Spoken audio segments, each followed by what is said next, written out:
Annyeonghaseyo, meu nome é Stephanie Nida. Hoje eu vou contar a história da feijoada. A feijoada foi mesmo criada pelos escravos. Há variações do prato em vários países, ou seja, é provável que a preparação não tenha sido originada nos tempos do Brasil colônia. A história do Brasil está cheia de passagens mal contadas. Nem a origem da feijoada escapa. Reza a lenda que nos tempos coloniais os escravos criaram o prato aproveitando as sobras de comida da casa grande, que incluíam partes descartadas do porco, como pés, orelhas e rabo. Uma explicação bem novelesca, com jeitão de escravizaura, mas completamente falsa. Naquele tempo, essas partes do animal nem eram consideradas menos nobres. Cabeças, rabos e patas eram disputados como iguarias, até porque a carne não era alimento comum nem na mesa dos senhores, diz Paulo Pinto e Silva, autora do livro Farinha, Feijão e Carne Seca, um tripé culinário no Brasil colônia.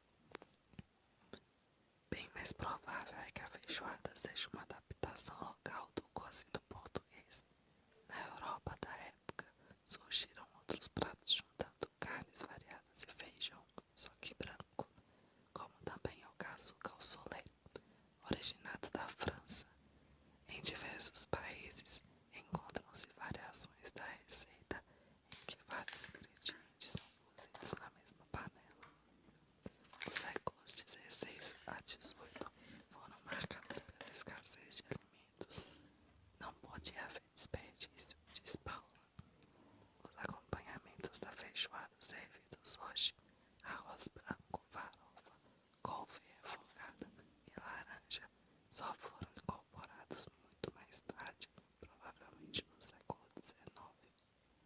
A bem da verdade, a dieta dos escravos nem era tão diferente da dos senhores.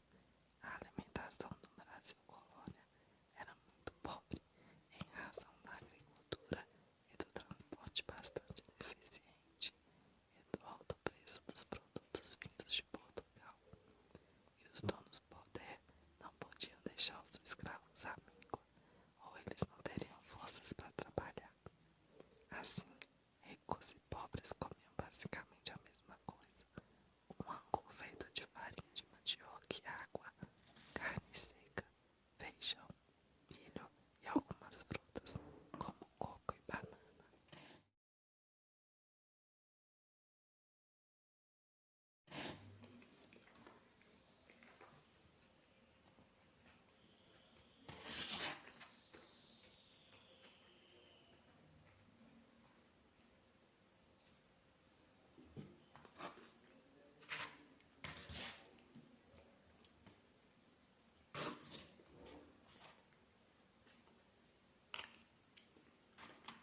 sobremesa, vamos falar a história de Romeu e Julieta. Calma, não é o casal criado por William Shakespeare. Eu estou falando do doce de goiaba com queijo. Sim, algumas coisas parecem que nasceram uma para a outra. É assim com o queijo e a goiabada, cuja combinação é popularmente conhecida como Romeu e Julieta. De origem mineira, essa mistura famosa surgiu ainda no período colonial, quando os portugueses iniciaram a produção de queijo em suas colônias, originando o queijo Minas. A goiabada surgiu da necessidade de conservar o fruto e foi como alternativa à marmelada. Porém, não existem registros precisos de quando começaram a consumir queijo com goiabada. Acredita-se que tenha sido nos fartos cafés coloniais, quando havia muitos ingredientes à mesa, e assim era possível comunicar esses ingredientes aparentemente distantes. Apesar da influência portuguesa, a combinação de goiabada e queijo deriva da cultura búlgara. A explicação para o nome Romeu e Julieta